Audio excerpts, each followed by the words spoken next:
Good morning, Lama Jigme Gyatso of the Buddha Joy Meditation School. A good-hearted fellow from Eastern Europe wrote me with some questions, and I'm going to answer them right now.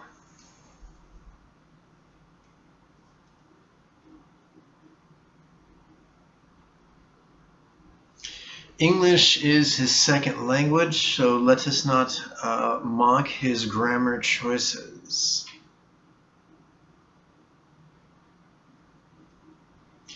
Okay, he begins. Hi, I found a great way to get rid of sexual desire, and it's not even so smart. All right, so let's start right there. That statement infers a belief, and that belief is that sexual desire needs to be gotten rid of, or in other words, that it's bad. Many people mistakenly assume the Buddha taught that all desires, all cravings, were bad. And so that bears some exploration. There are many Buddhist scholars. Some are very fundamentalists. Some others are quite liberal. And the latter would describe me. Many of the latter scholars do not feel at all that just because a text claims to be written by Buddha, or discourse claims to have been spoken by Buddha, is no guarantee that it was. Personally, I only really invest in a handful of scriptures, primarily the greater discourse upon the four bases of mindfulness, which in Pali is known as the Mahasatipatthana Sutta. When we look carefully at that text, we see patterns, and in that pattern we see that our job is not to control what we think or control what we feel. Our job is to notice what we think and notice what we feel and do really interesting things with those observations.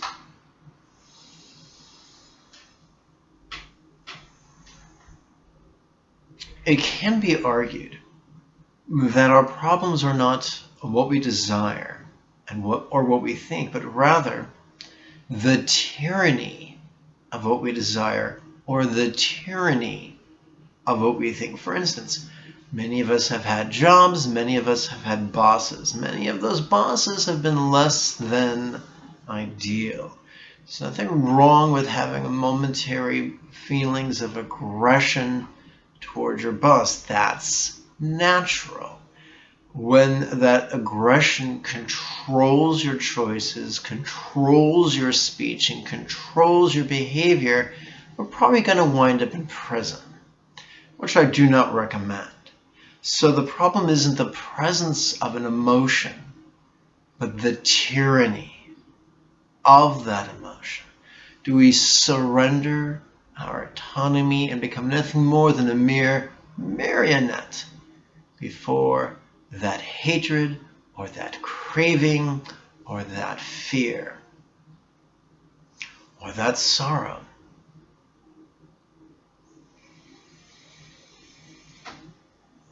And when we take another look at the Mahasatipatthana Sutta, Buddha's greater meditation manual, we see that when those strong emotions come up, we're supposed to notice them. We're supposed to relax. We're supposed to notice they're coming and they're going. They're inside and they're outside. We're supposed to notice them in terms of the five hindrances of craving and hatred and fatigue and agitation and fear. We're supposed to notice them in light of the five aggregates of mood and story and labeling and evaluation and raw sense contact. We're supposed to notice them in light of the six sense spheres of mind and eyes and ears and nose and tongue and mouth and body. Oops, I repeated myself there. We're supposed to notice them in light of the 7 enlightenment factors of mindfulness and curiosity and energy and joy and tranquility and collectedness and balance. Doing that does not make the thought go away, but it definitely strips it of its tyranny, which is profoundly important. In essence, we are designed by evolution, by natural selection, to have sexual desire. If we didn't, we would not procreate. And it definitely has potential to make life more fun and interesting. It also can make life more frustrating and heartbreaking. But according to the philosophical musings of Lao Tzu found in the Tao Te Ching, it's more important that life be full than life be safe. So let's turn back to this individual's numerous texts. Hi, I found the way how to get rid of sexual desire, and it is not even so smart. What I did, I think about I will be someday with a girl because I was a very long time without a girl. I will ejaculate too fast, so I started to experiment on myself how I could masturbate long as I can.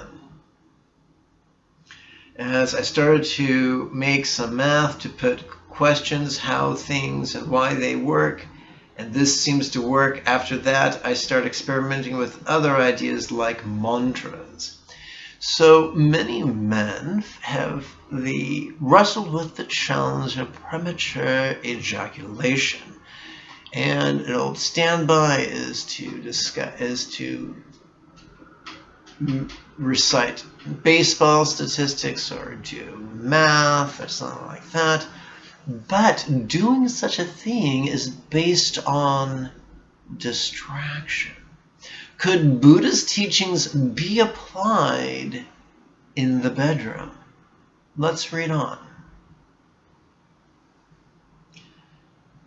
After this, I started experimenting with other ideas like mantras. So I focused on Om Mani Padme Hum, and this worked pretty well. I found out that I can meditate during masturbation, so I can do it as long as I wish if I meditate on a mantra. I think that meditation on a mantra is the same as not having desire to feel pleasure. Once again, an interesting idea to be explored. The way this individual is working with the 6-syllable mantra is to use it as a distraction from the sensations and thoughts of the present moment, which begs the question, is that the core technique of Buddha's approach? And the answer is, if we look at the greater discourse upon the 4 bases of mindfulness, or also known as Buddha's larger meditation manual, which you can download absolutely for free using the links below, Buddha's path essentially is one of noticing and relaxing and flowing wherever our monkey mind takes us. Of course, the irony is that if we persist in that 3-element cycle of noticing, relaxing, and flowing, our mind is going to be very centered. It will still express spontaneity, but it'll be a centered spontaneity as opposed to a scattered one. So the Buddhist techniques are about noticing, not about distracting. Which reminds me of a story I've shared numerous times before. One of my teachers was learning how to fly an airplane. He was flying with his instructor, and like most students, he stalled out and began plummeting in an uncontrolled manner towards the earth. In his panic, he wanted to pull back on the yoke, pull back on the steering wheel of an airplane, or the stick of an airplane, because he was like a drowning swimmer trying to get back to the surface. That simply exacerbated the plane's tumble towards the earth. The instructor urged him to push the yoke forward. That dipped the plane's nose down and into the spin. After several minutes, the spin had stabilized, and the instructor was able to talk the student into gently pulling the nose back up, reestablishing lift, and essentially saving the day. The only way to pull out of a spin is to first push into it. Just as a pilot must embrace the stall, we must embrace our present moment experience if we are to benefit from it. The path of yang, we might seek to control the present moment. We might seek to battle the present moment. And while that might sound terribly macho, that's not Buddha's path, nor is it Lao Tzu's path. Rather than aggressively controlling, we're supposed to passively notice and relax. Yes, we can explore various contemplations, but they're done not to manipulate our experience, but to flow with them in a way that's more beneficial, to actually increase our mindfulness of the present moment experience. For instance, if we are experiencing, like this man is, strong sexual desire, and we notice what's on the inside and what's on the outside, that increases our awareness of the present moment sexual desire. If you notice the coming and the going of the various components of the sensation we call lust, that increases our mindfulness of the present moment. So Buddha's techniques were not designed to distract us or combat the present moment. They're designed to help us embrace it in a more full and organic sense. Allow me to continue. So, bottom line, this gentleman's technique of reciting Om Mani Padme Hum while masturbating is not necessarily helping him transcend sexual desire or dampen sexual desire. It's merely distracting him from sexual desire. Let's read on.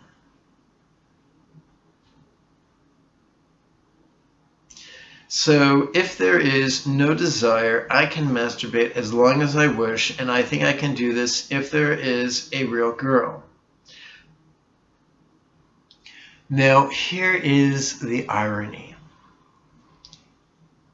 This gentleman feels that the mantra is dissolving his desire. If that was the case, he would most likely lose the desire to masturbate and most likely lose the erection.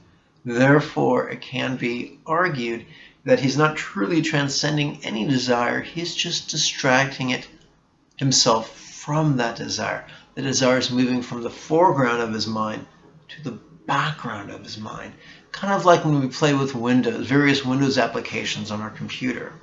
We can minimize an application without actually turning it off. Let's continue.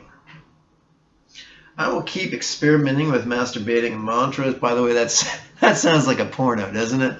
I will keep experimenting with masturbating and mantras. When I feel the strong urge, I think this is the path for me to overcome sexual desire. Well, it is most certainly a path for you to temporarily distract oneself from sexual desire. But ignoring a desire through force of will or technique. It's kind of like ignoring a pet when they want love. They're not going to go away. They're going to get right in your face and probably scratch you or give you a love bite. So this, of course, begs the question, can Buddhist techniques be applied to lovemaking, whether you're making love to a partner or yourself? And the answer is, from the tantric point of view, yes, they can. As I mentioned previously, the three most essential practices to Buddha's style of meditation is mindfulness, insight, and spontaneity, also known as noticing, relaxing, and flowing. If you do that for an hour every morning and an hour every evening, you will habitualize that. You'll become more and more comfortable with those three tools. And what will happen is you'll begin to apply it spontaneously to exercise, or to eating, or to bathing, or to the sexual act, or whatever sexual act you find yourself in at the moment. So noticing is a very active thing. Relaxing is arguably an active thing. Flowing is not. Flowing is a space we set, a permission we give our mind and our emotions. And the basic agreement we're making with our mind, with our emotions, is you exert curiosity and we'll follow with noticing and relaxing. So, in conclusion, number one, sexual desire is not necessarily a bad thing. Number two, we can meditate upon sexual desire in a way that does not distract us, but actually helps us to evolve upon the path of mastery of centered spontaneity.